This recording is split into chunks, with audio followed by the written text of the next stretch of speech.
I got close to this reporter and met up with her in my office. One day she was running like 20 minutes late, but I wanted to be there at the door when she got there.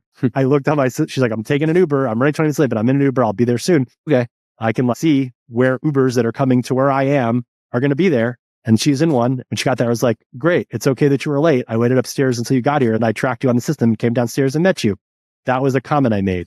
A couple months later, it's like New York general manager stalking a journalist. Now that's some bad faith.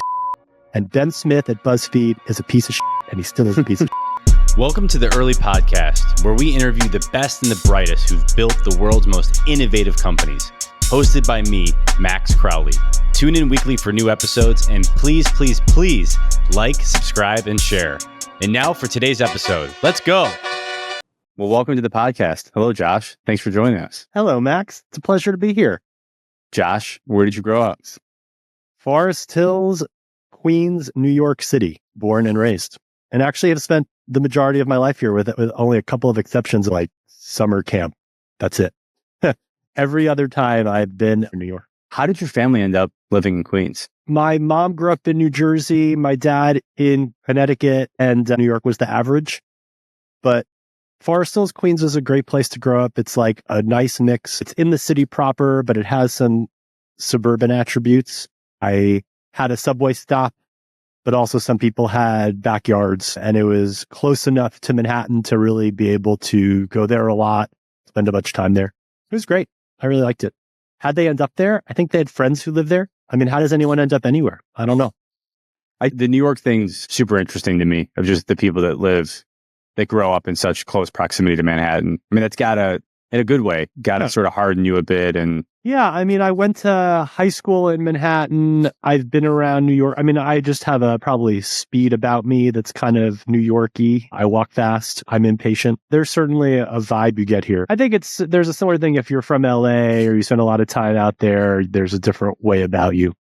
Because you went to Stuyvesant, right? I did. And that's like a great school. I had some friends who went there. You took a test to get in. It's a SAT style test you take in 7th grade. And if you're good enough at math and English and taking that test, then you get in. And I did go there. I'm actually wearing the sweatshirt from there, which is unusual. I kind of am still in my roll out of bed outfit. They'll take the kids to school outfit, where all the other dads are just for work. And I guess I am too, but it's more sweatshirt than button down shirt. And so, yeah, I did. I went there. It's a math and science focused high school. There's a few like that here. Brooklyn Science, Brooklyn Tech. Will your kids go there? No, my kids are in a school now that goes through high school. I mean, I would like them to, but I'm not really in charge. Yeah. I don't know. I have a 10-year-old and a 7-year-old, so we're not quite there, but I think it would be unusual for them to leave their school that they're in now, which goes until senior year of high school. So probably not. I mean, math and science, even, 25 years ago or whenever you were in high school. No, that sounds like sorry. That came off totally. No, it's true, but that's pretty crazy. Yeah. I mean, I went to high school 30 years ago.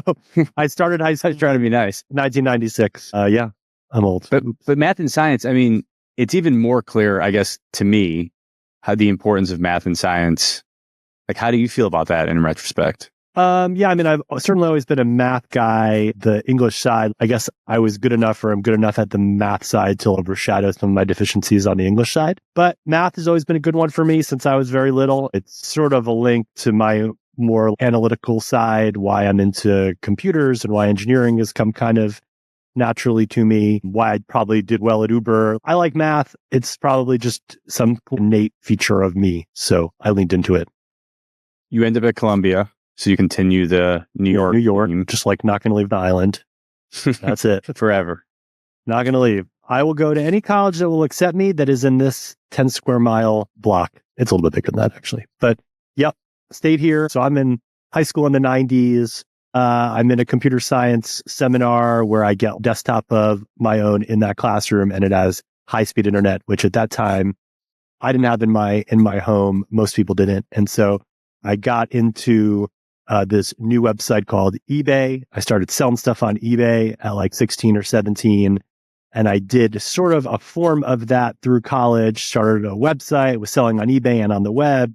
really selling anything I can get my hands on. Off-season apparel ended up being kind of a thing that I focused on, old designer jeans, things like this. Worked with another guy, did that through college for a bit. And then after school, kind of continued on that path, sort of transitioned a bit into helping companies sell online. So now it's like 04, 05, 06, businesses that are in the real world that also want to try out this internet thing. And I was always the kid who would help with setting up your computer or I just kind of had like an intuition about it, I guess. But that led me to IAC, where I started helping them sell funny shirts on on one of their websites that they had bought. But, after IAC bought, College Humor, they hired some people to help run that. And so I did the retail side of that for a few years, and then had another kind of few random startup jobs, typically in marketing and operations, and eventually found my way to Uber. It looked, when I joined, I think you were already there, but I was probably employee in the 30s or 40s. And when I got there, it had a sensibility, and it kind of looked like the companies I'd worked for up until then. Businesses in Series A, Series B, still getting things going, still at the point where everyone is contributing individually. There are managers, but you need to get your hands dirty. This is still startup mode. I was hired to run New York. At a time, there's a couple other guys already in the mix. Each city had 3 guys doing stuff in those first few cities. And so it was really like an all hands on deck kind of thing. When I joined Uber New York, we probably had 50 cars on the road, doing a few dozen rides a day. It certainly wasn't 0 when I got there, but it was pretty close to it relative to where it would end up going. That was kind of my sweet spot. Not there from 0 to 1, but as soon as something got going, that's where I would get in the mix. You inherited, it wasn't a total disaster, but it wasn't necessarily working, if I remember correctly, because the regulatory scheme in New York is more complicated. The strategies of other cities didn't resonate as easily in New York.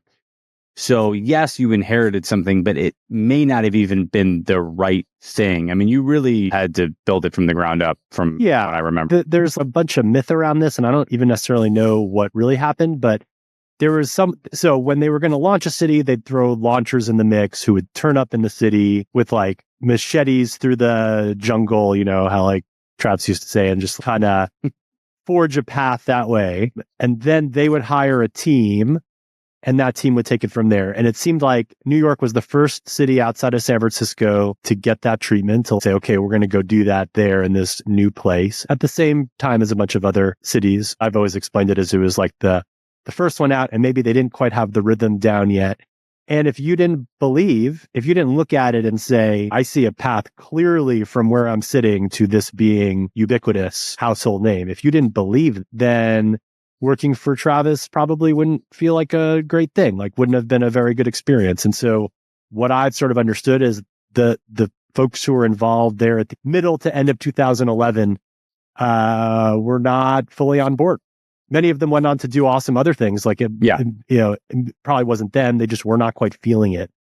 They didn't have that rhythm yet.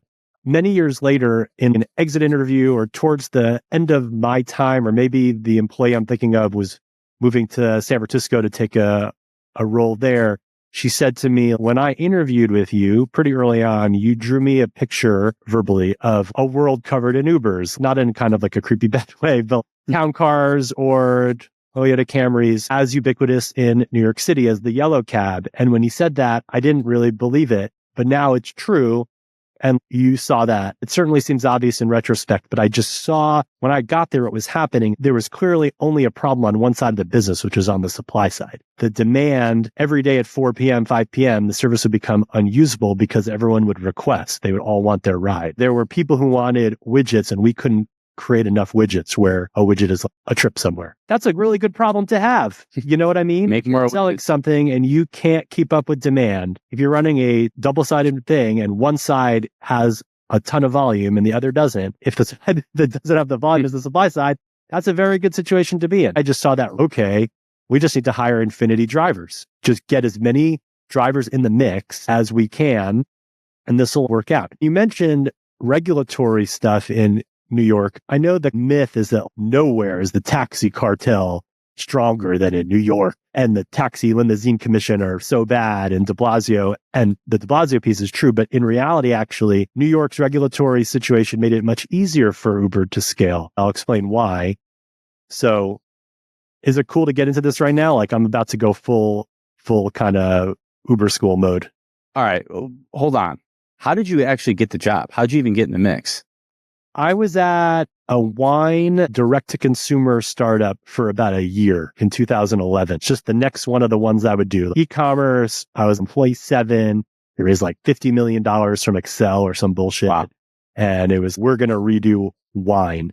I'm not really a wine guy, but I became one for a year. By the end of that year, I knew it wasn't meant to be. So on December 26th, I was in the office. The office was empty. I mean, I'm Jewish, so there was, I don't have any like attachment. Less important. It's such a nice, I love Christmas so much because everyone else is celebrating with their families and I don't have to.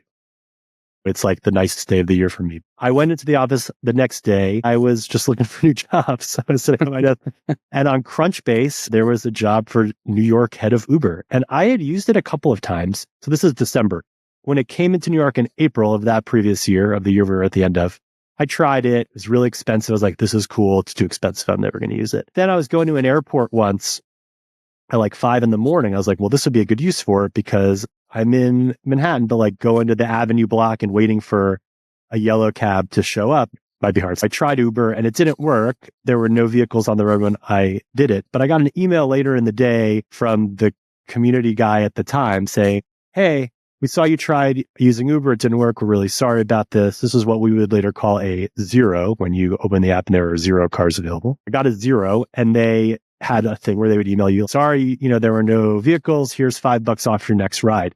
That kind of pattern, that interaction is super common now in e-commerce and in everything. At the time in 2011, for whatever reason, it struck me as a really good interaction. I was like, that's interesting. I opened the app, took no action. I just opened the app, couldn't do the thing I wanted, closed the app. You knew and you reached out and you made this interaction with me. That's really smart. I just remembered that. Then when I saw that ad for the head of New York, the job ad was really funny. It was like, get unlimited SUV rides, travel around like a European diplomat. I fucking love that. I thought that was so funny. So I wrote a cover letter and sent my resume. I've heard that when you put a job up on board, you'll get 1,000 things. And they're all bullshit. And now they're written by AI and they make no sense. But I do the exact opposite. I applied to one job in a month and I'm like, I'm just going to nail this thing. And so and just hoping for it. I did the cover letter. I did the resume, sent it to Ryan. I like triangulated a bit. I was like, who do I want to send this to? And they're like, graves.ryan@gmail.com. That is his email address. I hope you publish That's the famous tweet. It was like, it was like, here's a tip, call me. I didn't know about that story. I don't know anything. I know about Travis. I didn't know anything. I was like, this is cool. That's kind of my thing. Is the product cool? Will I be like, this is interesting? And even wine, though, not a wine guy, I just thought it was interesting. So I thought it was interesting. I wanted to do it. So I sent that email and I got a call back within the hour from Ryan Graves. He's like, you're the Busted Tees guy. You do funny shirts for College Humor. Oh, it's like, I fucking love Busted, man. And I was like, that's so funny. Now, that was like notable work. Ryan Graves. It's Ryan Graves. But what's funny, just to fast forward, I had an arch rival, Nerdy Shirts, that was run out of LA. And the head of that was William Barnes. And they hired William Barnes to run LA. So Graves, I guess either accidentally or whatever, found the 2 funny t-shirt operator guys and put them in charge of the 2 coastal largest cities. Yeah. And he's like become one of my best friends from Uber. I don't even think he started Nerdy Shirts. I think he like bought it and then ran it. Way more legit. I just got a job, but I did a good job there. And we grew that a lot. We were selling millions of dollars of these Nerdy Shirts. Very topical. Something would happen in the world and we would make a shirt about it. Did you know William at the time though? Like, were you? I knew Nerdy Shirts. I fucking hated them. They were the number 2 and they would do all sorts of nasty like SEO shit on us. And I hated them as I hate any competitor. And then it ends when it ends and it's all good. But it was so fun when we discovered that. It was so funny. But anyway, Ryan calls me. He's like, you're the Busted Tees guy. I see their ads everywhere. Love it. Let's talk. I'm like, okay. And we shot the shit. And then great. We have a thing. You'll do this analytics test and then you'll come to SF and you'll meet Travis. And that went down over the next 2 or 3 weeks. I was there mid-January and I was there the week after for GM Summit. And when I was there in mid-January for my Nuber thing, for the like Uber University is what they'd eventually call it. But were you at my Nuber camp? Like they were doing them only every few months. So maybe I know you started in like August or September of that year. Yeah. It was so pre pre-camps and all that. Yeah. So maybe Chapin was there with me. He started before me, but he was sort of zoned for that. Ed might have been too, because Ed started. Ed instead. Yeah, maybe Ed. Those are the guys who were in New York when I got there. It was the three of us for a bit. So I got the job, it felt slow motion because I was so excited about it, but it all went down pretty fast. And then they made the offer.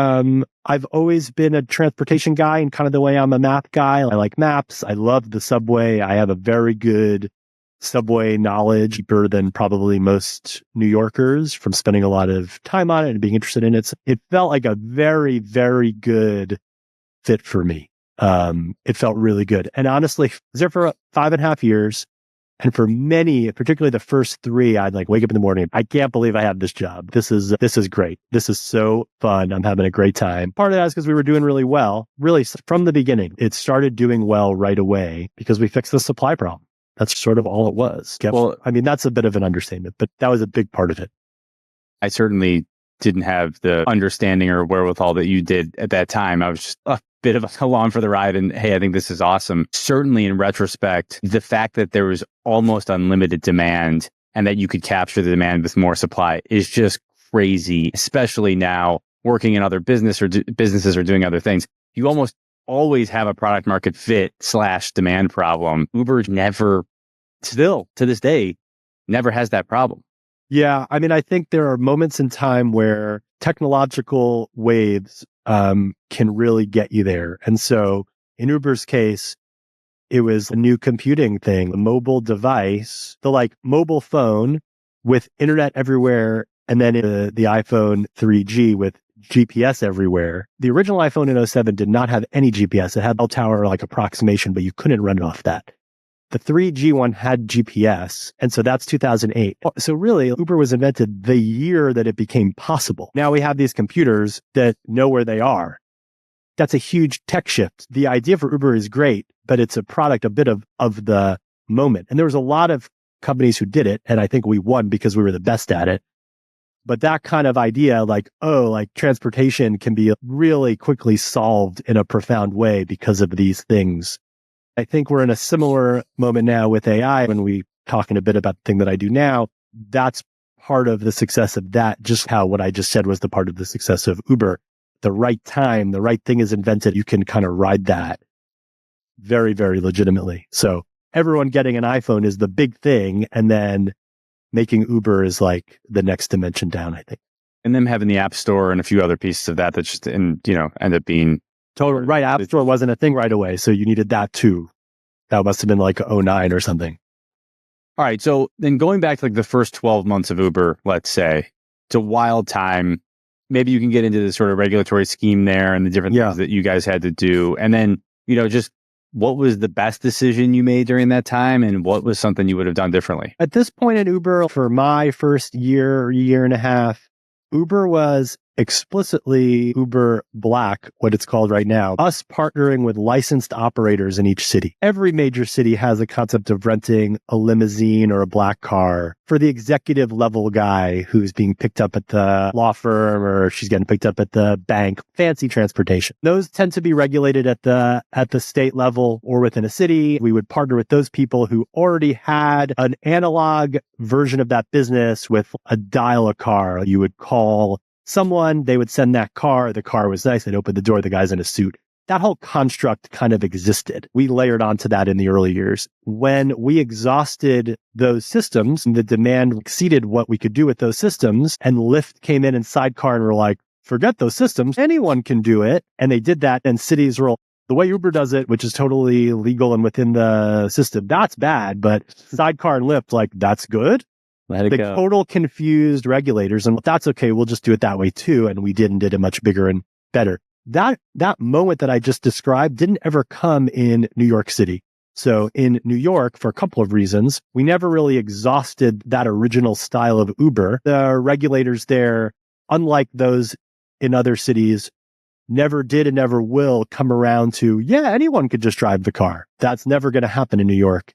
Part of that is just because the system is so vast. It was already just tens of thousands of vehicles were in that system already, and we've expanded it a lot, but sort of within the confines of the laws that were written in the 1980s. Because of that, because we sort of stuck with the traditional style, we never run background checks on drivers because they do that with their city, because they're already professional drivers sort of operating in the government-defined system that New York City has. Because of that, the profile of the driver is very different than in rideshare cities. It is in essence a full-time job. It is not something you can viably do for 10 hours a week. It is not a gig. It has to be a profession because there are structural things in New York, like drivers owning their own insurance, congestion laws, and things like this, that it only is sensible to do it as your full-time occupation. So it's just a very different pitch. That in some ways makes it harder, and in some ways makes it easier. I found net, it made it a little bit easier because once you got the driver, because the commitment is so large, we were sort of eating all that shit up front. Once we find that guy who's willing to really go all in and do this, then he's going to be with you for a few years versus a guy who's just like, I have a car. I want to try this. You pay to acquire me. I do the background check. I go out for 1 week. It's not for me. I give up.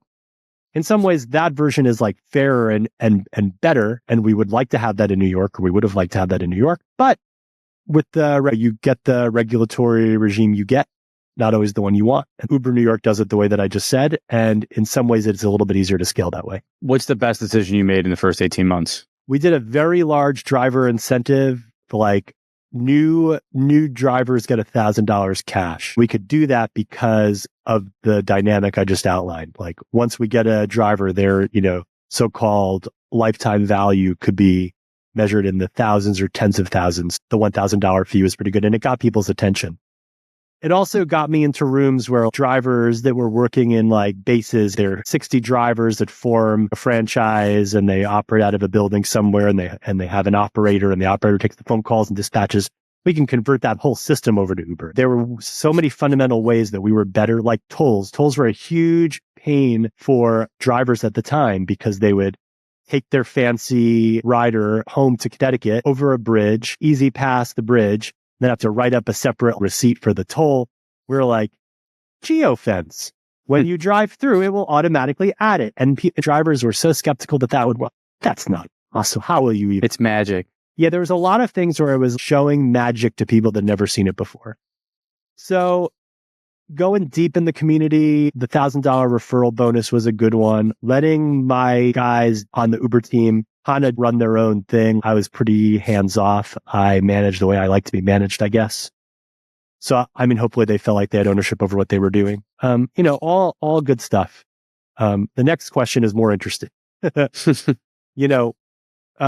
There's nothing like reading an article in the news about a thing you know super well, because you learn that there's a pretty wide delta a lot of times between the way something is written about in the press and the reality. Most things you read about and you don't know about them. So you take, like, okay, I guess that's right. It was pretty amazing reading the way Uber was covered in the press, particularly locally, versus the realities that I knew. This is a little more than the first year. This is probably for me year 3. When we were getting big enough to hate. I was there for 5.5 years. Act 1, first couple of years was like, oh my God, these Uber guys are geniuses. They are so smart. Their neon tank tops and their ice cream trucks and all that stuff. They are so clever. Lighting in a bottle. Yeah, these guys are amazing. That was Act 1. And then in my 2.5 years in, mid 2014, you just sort of felt it begin to change a bit. We did some rate cuts, piss off some drivers, piss off some government, start to be hated. And then so Act 2 is like, these guys are the worst ever, right? And so neither of those things are true. We were neither the best ever nor the worst ever. There were in some ways we were the best, and maybe even some ways we were the worst. But it was just so crazy. And so I'd read articles in BuzzFeed that this New York driver makes $1.27 per hour. And it's on their website, on their homepage, on Twitter, people talking about it. The thing is, everyone's pay is individual to them. Every Uber driver is a snowflake. That's a joke, but doing a truly random thing. They are driving around, getting jobs, getting a percentage of that fee each time, having a certain amount of downtime. I mean, there's truly randomness. So you could have 1,000 drivers on the road. Each driver is going to have a truly random experience. That randomness is going to impact how much they make. If you quantify that per hour, Is that per hour from when the moment they left their home until the moment they get home? Is it while they're on duty with the app? Is it while there's someone in their car? There's a lot of ways to cut that. So since it's random, surely there is a driver who goes out and he sits in his car and for whatever reason, he gets no jobs and his hourly rate is quite bad. And then there's the other guy who on the other end of the thing, who is so good at Uber and knows exactly where to be. He works exactly the right hours and he makes a lot of money. Then there's everyone in the middle, but that's a true distribution, right? There's a lot of randomness there. You might not like it and you might think it's not fair, but it's fundamentally how taxis work also. In a situation where a person is sort of on their own, they get the equipment, they go, they make money as they work. There's variables in there that impact how much they make. And I really had a hard time, since I've been saying driver hiring was the biggest part of the whole thing, having big articles in the media that sort of socialize this idea that Uber pays, slave wages, that Uber is just a hollow app. The drivers are working for peanuts for $1.47 an hour. Now, I'm not saying drivers are getting rich, nor am I saying it's the job I want my kids to have. It is a job that my father had briefly, but it is what it is. We offered a version of it that was better than the existing version. If you were driving a taxi, driving for Uber was better in a lot of ways. If you were driving for a for-hire franchise thing that gets radio dispatch outside of a building in Queens, this was better than that. And I was comfortable with that. And so it was very hard to read things in the news that sort of implied otherwise, with very selective. Drivers on Uber make $1.47 an hour. It's like, well, perhaps that one did one time, but it's certainly not regular. Would we be onboarding hundreds of new drivers a week who come in through the main channel of referrals from other drivers? Would that be happening? The proof is in the pudding a little bit. Can't you see that? You come to meet me and the driver support center is filled to the brim of people who want to get in on this. Can't you kind of see that maybe you don't have that right? I just was not very successful in those arguments. So Travis was like, why is the media in your city writing this fucking horseshit that you and I know is not true? Get in their face. That was a mistake. And so he let me, what I love about Travis is he was always comfortable with me being me and everyone being themselves. I mean, be yourself was one of our values. It was mocked, but I think it was real. And I did appreciate that I felt like I could be the unedited version of myself with him, and that he enjoyed those instincts and made me feel good about them for that. And that's why I was there for as long as I was. I've never been able to survive another place for more than a year or two because certain people just drive me crazy. And he was just like, you be you and it's fine. And he was like, hey, you're going to let a reporter like that basically spread like a libel, like slander us, say we pay people $1.47 an hour. Like, we shouldn't let that stand. I'm like, you're goddamn right we shouldn't. That's some principles. I mean, but this is in that moment, our life's work. We're working very hard. We are giving legitimate opportunities to people. There are people for whom it doesn't work out, but the vast majority, particularly in New York, was that it was working out. There are things about the driver relationship that I would do differently if we could do it again.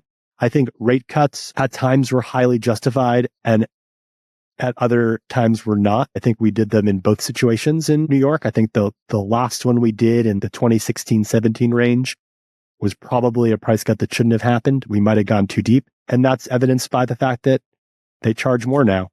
But the system gets more efficient, and yield per hour, how much a driver can do per hour, goes up over time as Uber grows generally. More drivers on the road, more riders, increases the liquidity of the system. It brings wait times down. It keeps drivers busier. It's this beautiful thing that happens. But that's like a hard thing to explain to a reporter who like majored in English. There was a couple of dominoes that fell that I was sort of near, and it blew up in my face a little bit in 2014 when I was really trying to engage with a reporter who I feel wrote things like drivers make $1.50 an hour in bad faith. I wanted to prove to her that she had it wrong.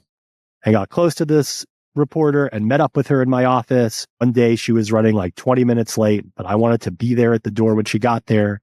So I looked on she's like, I'm taking an Uber. I'm running 20 minutes late, but I'm in an Uber. I'll be there soon. Okay.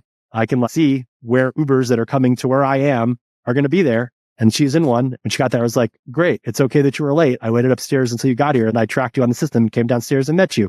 That was a comment I made. A couple months later, it's like New York general manager stalking a journalist. Now that's some fucking bad faith shit. And Ben Smith at BuzzFeed is a piece of shit, and he still is a piece of shit. And I told him that on Twitter a month ago. I was like, you're a piece of shit.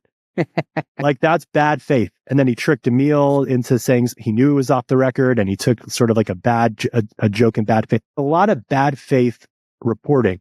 And I'm not here to defend anyone, even really me, but I just told you a story about he was tracking me thing, and it was like, you were coming to meet me. I told you it was not nefarious. She got a ton of attention and got a job at the LA Times and all this stuff. And it's just like, okay, that's fine. But it really, it kind of fucked up my life for a bit. I mean, when I went later, I was part of a VC fund that raised $60 million and in diligence for that. What was this thing with you tracking journalists? Am I talking about this 10 years later? Like, that's unbelievable.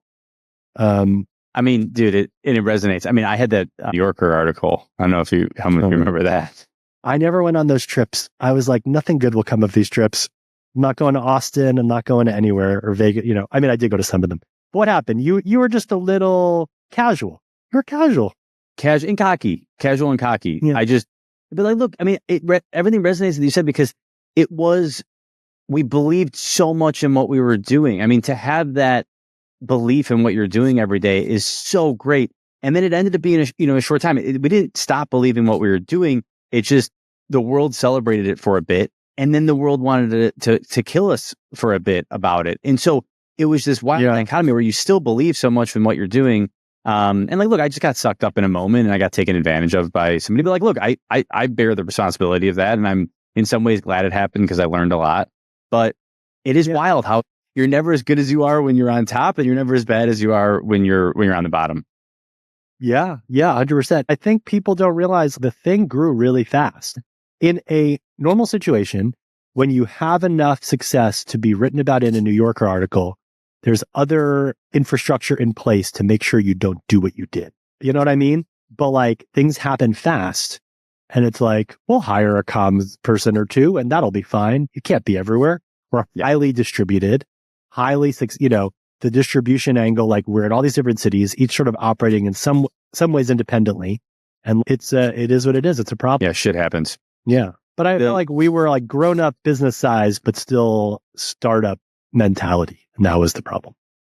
So kind of maybe your defining moment, if I'm correct or not, is Mayor de Blasio, the regulatory sort of scheme there that pops up and tries to fix supply and really mess with the core of how we did business. And you ran an unbelievable campaign to really push that back. I mean, what are you most proud of from that campaign, looking back on it? Anyone who's listening and not familiar with it, there was definitely a vibe among the country that Uber goes into their city and they break all the rules, and then they get the rules changed, and then they live happily ever after. This was mid that strategy. If you look back now to 10 years ago, or even more, like 12 years ago, 13 years ago, when they changed the first laws in Colorado, I think there is a degree to which that's true. We invented a new kind of transportation, or Lyft did, or Sidecar did, or whatever, and we made it popular. The culture became comfortable with getting into a car with another human without them having a taxi license, which ultimately is kind of a meaningless thing. As long as the person is fundamentally safe in whatever agreeable way, it's fine. You get where you're going. We really changed the country in that way. That was not a thing. Now that is a thing. It's still not a thing in New York.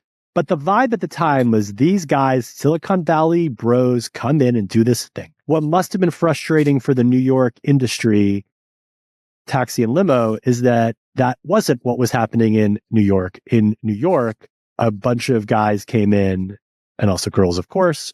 My team was basically always half and half, just by accident, and played by the rules here and just crushed everybody.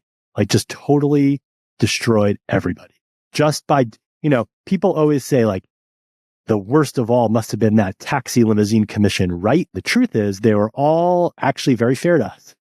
They were true believer regulators appointed by Bloomberg, not as partisan, probably didn't always like us personally, but they knew that we actually just filled out paperwork better than anyone else. We wrote some software to fill out paperwork. We always had our paperwork in order. We submitted records better than anyone else. We replied to any request better than anyone else. We were like a bad kid who was trying to be good and was super good and that resonated with them. And when I think back at the time, the commission was never a problem, ever. It was City Hall. So Bill de Blasio in 2015, this was probably like July. There were some footprints up until this in like May or April. There was an article in some paper where taxi commissions had gotten a whiff of this, the way to get Uber is talk about traffic and congestion. They're making too much traffic. It's bad for the environment. You can't get around. The speed of the city from 2008 till present has slowed down 2 miles per hour. It's like, well, you started measuring during a recession. And that could be like traffic is bad, but it's also an indicator of economic activity and growth. And it's a long story, but basically they lined up a whole set of rules and announced them with the intention of just jamming us. They announced them like June 27th or something. We were fighting some other issue in Long Island, and there had been an issue earlier in the year with the administration in New York wanting to approve app updates. Every time you update your app, they had to approve like UI changes, like just gnarly shit you do not want. We had just come off that. A lobbyist called me or someone I was sitting with and was like, hey, this new thing has just rolled out. They did a presser on it. Like it's baked. This is happening. And what it was a 1-year moratorium, like a break for 1 year on Uber's ability or anyone's ability to add new driver registrants. New vehicles will not be welcomed onto the system for a year while we, figure out what's happening, do a study. We do an environmental impact study on what's happening here with all these new cars coming on the road. What people didn't get is, so you're already so big, you'll pause for a year, it'll be fine. And it's like the other thing with rates and how much people earn. It's like, it's not that simple. The reality is that if we don't keep adding drivers, the system will become unusable because the riders are coming in. 25,000 new riders a week are try Uber in New York for like a year. Like it just went on and on and on and on and on. There's no end in sight.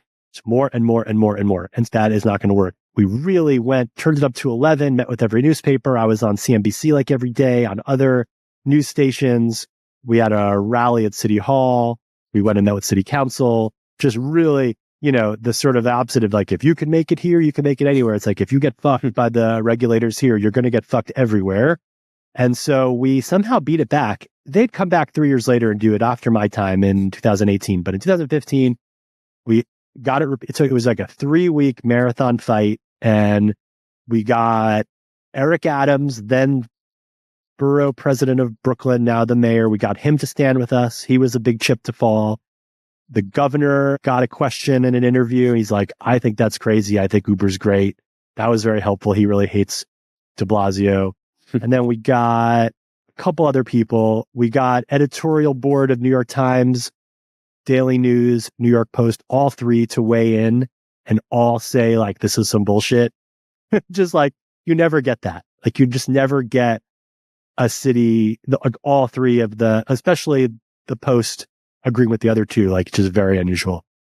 And we went and spoke to all of them, and we'd spend like $5 million in TV ads, just like political campaign. Hammered. And it was other people. I was like the principal, but there was like alone, it would have been a total loss. It was like Brad Tusk, Matt Wing, Alex Anfang, Rachel Holt, Justin Kintz, David Plouffe, like all these people really did. And there are other people that I didn't even say.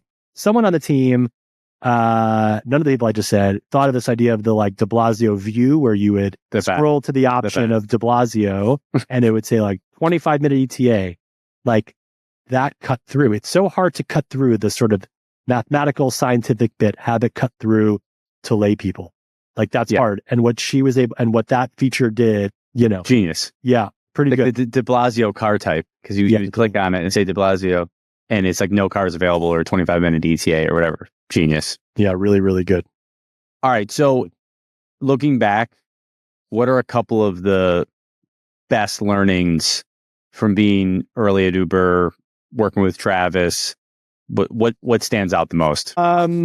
Well, I think an appreciation for this always sounds stupid, but this is what I always answer when I get asked this, like an appreciation for the scale of the world. So something that really, at first, I had a hard time understanding was how are 25,000 people taking their first Uber ride each week in New York City, where we've been live for years? What were those people doing? Now they want Uber like 4 years in, and there's 25,000 of them every single week. And that certain things happen with, it's hard for the human mind to fathom 8 million people in a city. That's just not a natural idea. Of course, you know the number, you know what 8 million is. It fills giant stadium 100 times, whatever.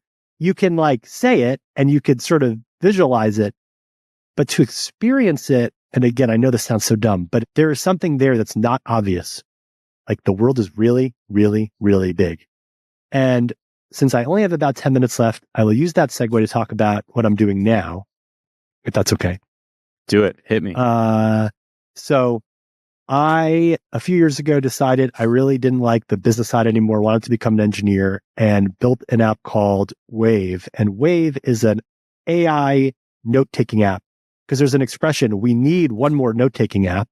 And so actually often it's the opposite. That was the joke there. People think that they don't need it, but it was really just a learn to code exercise for me, both using AI to help me make it and AI being what the app does. And basically it's an audio recorder that summarizes what it hears. So you go to a doctor's visit or a meeting that's in person, like not on a Zoom, brain dump, church service, whatever, you record it, you get a summary at the end. Very simple. It's a utility app.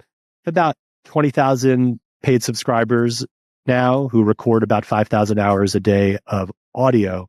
Wow. And that is always very surprising to me because I truly don't know what I'm doing. And it's surprising to me that someone would want to use that app. But you have to remember the world is really, really big. And I think when you spend too much time in circles like this, you start to think that the only way to do something is like have an idea, do a pitch deck, raise a seed, go do it, hire 10 people, try to make $1 billion. And that's legitimate. And it's great if you can pull it off. But the world is actually so big that you only have to find something. You can build something that 20,000 people think is interesting, which is really a drop in the bucket of the United States. It doesn't have to be for everybody. It could be for a tiny percentage of people who are like work in a place where they're not on Zooms all day, which is most people, I think. And they use iOS and they want to like get in on that AI thing, but they don't know it. And they're not on Twitter all day reading about the newest models.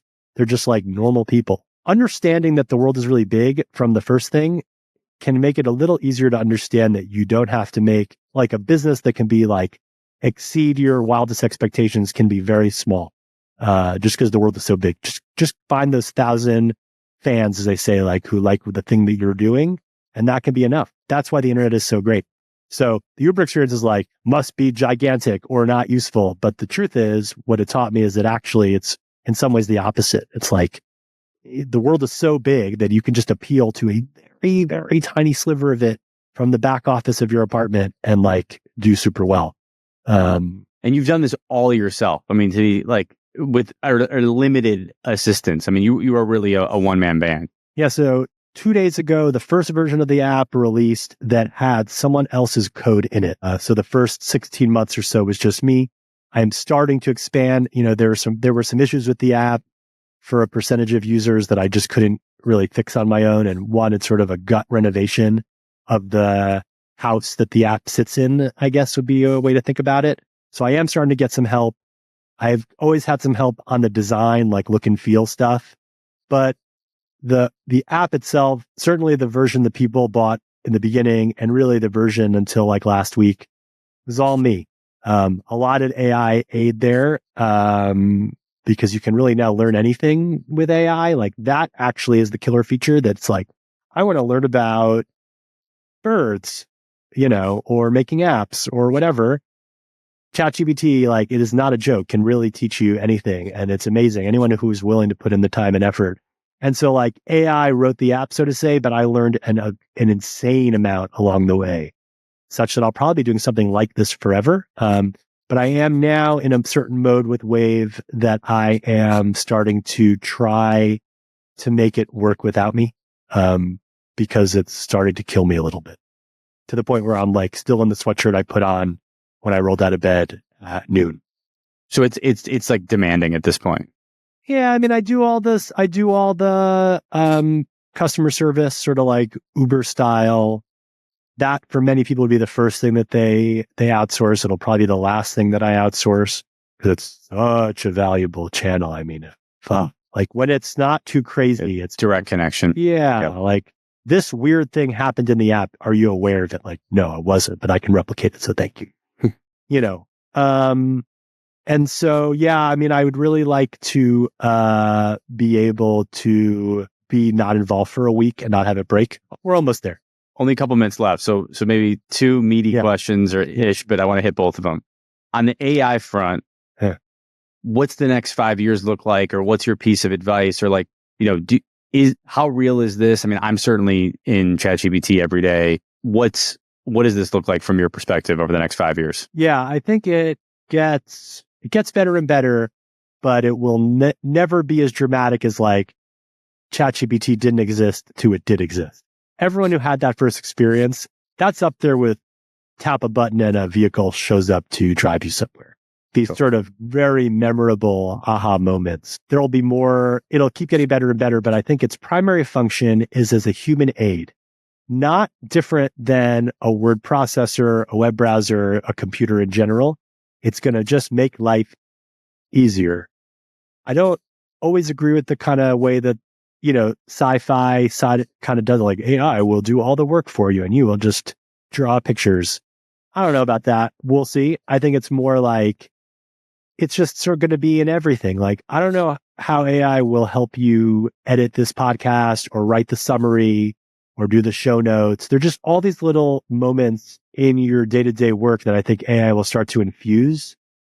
I want to go on vacation. I asked ChatGPT about like, I have 2 kids. One of them is celiac, doesn't eat bread. Like I need to go to a place that'll be like flexible with eating. And it's like, it's got answers. So there's some of these knowledge positions where the knowledge can be kind of infused in a model. I think there may be at risk, but like really they should just use those tools to do their job better and differently, I guess, if that makes sense. Yeah. Like if you're like a radiologist, I don't think you're replaced by the model that can read the images, but hopefully you become an operator of one. And you're a lot better at your job. Totally. All right. And then last one, a fun one.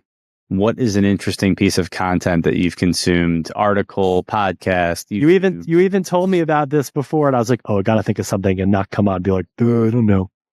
There's a new all-in podcast competitor called This Won't Last, and it's for analog types, VC operators that are not the besties. I love All In. I listen every week. And this reminds me that's called This Won't Last. You can Google, there have been a couple of episodes of it. It's like got it. Zach Weinberg, Rabois or Raboy, however you say it. Raboy, yeah. A couple other dudes. And it's Kevin, Kevin Ryan. Yeah, he's the like Kevin Ryan, godfather of like New York startup web 1.0. Like incubator. Yeah, everything. Awesome. Josh, you're the best. Thank you so much for doing that. I really appreciate it. You have a good podcast. You're like, I like the background. It's good. Good.